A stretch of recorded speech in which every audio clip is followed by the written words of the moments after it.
미 연방의회 상원 외교위원회가 중국을 견제하기 위한 종합대책을 담은 전략적 경쟁법 2021을 8일 현지 시각 공개했다. 동맹 파트너와 연합해 군사 경제 양면에서 중국을 옥죄면서 최첨단 과학기술을 선점해 장기적 경쟁에서 승리하겠다는 구상이 담겼다. 조 바이든 대통령의 대중정책을 뒷받침하기 위해 민주당이 주도해 만든 법안이지만 공화당과도 완벽한 합의가 이뤄진 것이어서 앞으로 미국 대중정책의 기틀이 될 전망이다. 이 법안은 한국이 일본, 호주, 필리핀, 태국과 함께 인도-태평양 지역의 중요한 크리티컬 동맹이라고 표현했다. 하지만 일본과 호주가 여러 실질적 협력 사업의 파트너로 명시된 반면 한국은 한미 상호방위조약상의 방어 대상이란 것 외에는 거의 거론되지 않았다. 미 의회는 이 법안에서 중국의 강압에 맞서기 위한 동맹 파트너의 군사적 역량 강화를 중시했다. 미국과 동맹 파트너들이 중국의 군사기술 발전을 막기 위해 촘촘한 수출 통제 제도를 만들어야 하고 중국의 탄도미사일이나 극초음속 무기 개발에 대한 감시와 보고가 필요하다고 봤다. 특히 이 법안은 인도, 태평양 안보 강화를 위해 일본의 군사력 증강을 강조했다. 일본의 장거리 정밀 화력, 방공과 미사일 방어 역량, 해양 안보, 정보화 감시, 정찰 능력 개발을 미국 정부가 지원해야 한다고 했다. 일본이 중국을 더 잘 감시하고 필요시 장거리 미사일로 타격할 수도 있도록 도와야 한다는 것이다. 또 안보 신기술 획득을 위한 양국 민간 분야의 협력을 촉진할 목적으로 미-일 국가안보혁신기금을 조성한다는 내용도 법안에 포함됐다. 미국, 일본, 호주, 인도의 사국 연합체인 쿼드 국가 간에 더 많은 군사 대화, 합동훈련이 있어야 한다는 조항도 있다. 미국의 조약 동맹이면서 쿼드 일원이기도 한 일본과 호주의 역할은 자연히 더 강조됐다. 미국, 일본, 호주 간에 체결된 3국 군사정보보호협정을 통해 일본과 호주의 군사협력을 심화해야 한다는 조항이 들어갔다. 반면 쿼드에 참여하지 않고 있는 한국은 법안 전체에서 차지하는 비중이 작았다. 법안 전체에서 일본이 31번, 호주가 15번 거론된 반면 한국은 8번에 그쳤다. 미 의회는 군사적 역량 강화와 함께 과학기술의 혁신과 인프라 투자도 중시했다. 반도체 5세대, 5G, 이동통신, 인공지능, 생명공학, 광케이블 등 핵심 기술 분야에서 중국의 위협에 대해 인식을 같이 하는 국가들끼리 뭉치겠다는 것이다. 하지만 과학기술연대를 형성하려는 미국의 노력 속에도 한국은 잘 보이지 않았다. 이 법안은 첨단 기술을 이용해 대중을 감시하고 억압하는 중국의 디지털 독재에 맞서기 위해 모든 경제적 외교적 수단을 동원해야 한다며 디지털 기술 무역 동맹의 형성을 제안했다. 그러면서 디지털 무역 합의를 위한 양자 다자 협상의 필요성을 제기했는데 협상 대상자로는 유럽연합, 일본, 대만 그리고 미국, 영국, 캐나다, 호주, 뉴질랜드의 정보 공동체인 파이브아이즈만 명시했다. 적절한 다른 나라도 포함될 수 있다는 단서가 있지만 한국은 직접 거론되지 않았다.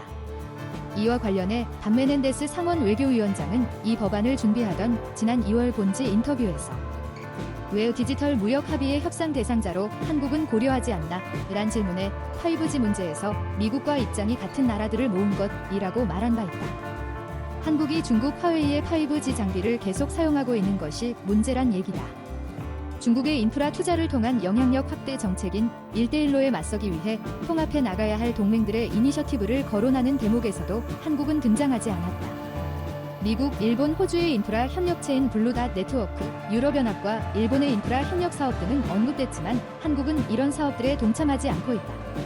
북한 문제에 있어 미 상원은 완전하고 검증 가능하며 돌이킬 수 없는 비핵화, CVI와 제재 유지를 강조했다.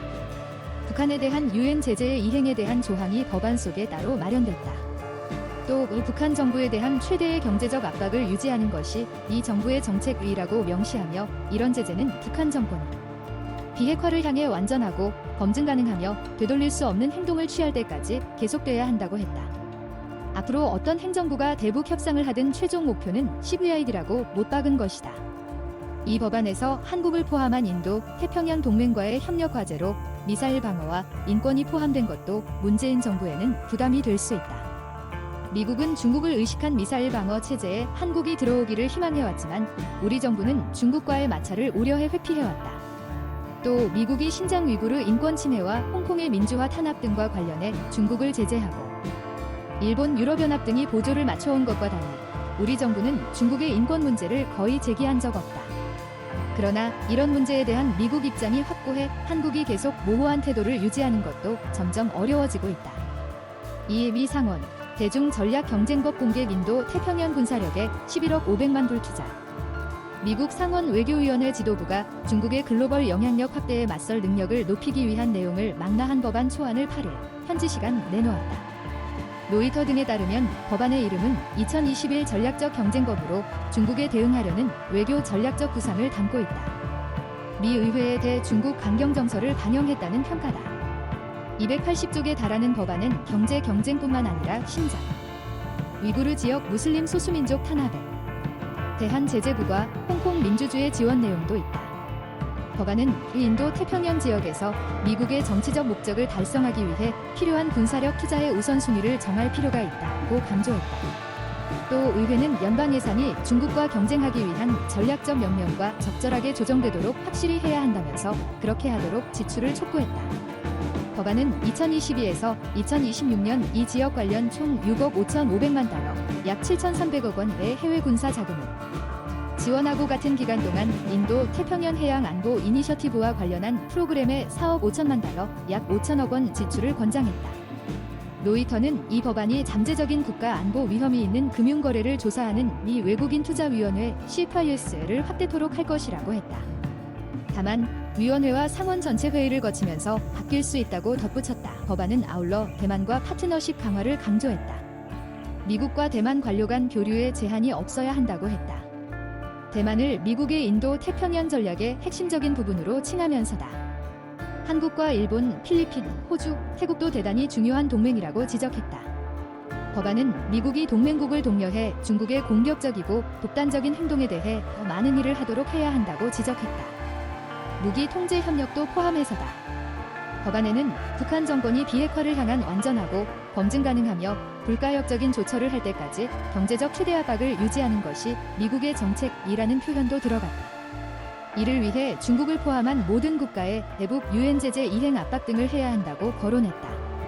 이 법안 발의는 민주당 소속 반메넨데즈 외교위 위원장, 공화당 제임스 리시 상원 의원이 했다. 수정 논의를 거쳐 오는 14일 투표를 진행한다. 메넨데즈 위원장은 성명에서 다음 주 상원 외교위와 이후 상원 전체 회의가 압도적으로 법안을 승인하는 데 필요한 지지를 받고 있다고 확신한다고 말했다. 이와 별개로 상원 상무위원회는 미 반도체 산업을 강화하기 위한 초당적 조치인 끝없는 국경법에 대한 청문회를 14일 개최한다고 로이터는 전했다. 3. 문재인 정부, 미중지 투사의 줄타기 외교 미 대중국 전략에서 제외되나. 문재인 정부가 미국과 중국지 투사이에서 전략적 모호성을 강조하며 줄타기 외교를 하면서 미국의 대중국 전략에 제외되는 모습을 보이고 있다. 15일 미 의회가 최근 공개한 중국 견제 법안인 전략적 경쟁법 2021 초안을 보면 해당 법안에는 인도 태평양 지역에서 미국의 영향력 확대를 위한 예산 지출, 군사력 집중 등의 내용이 담겼다.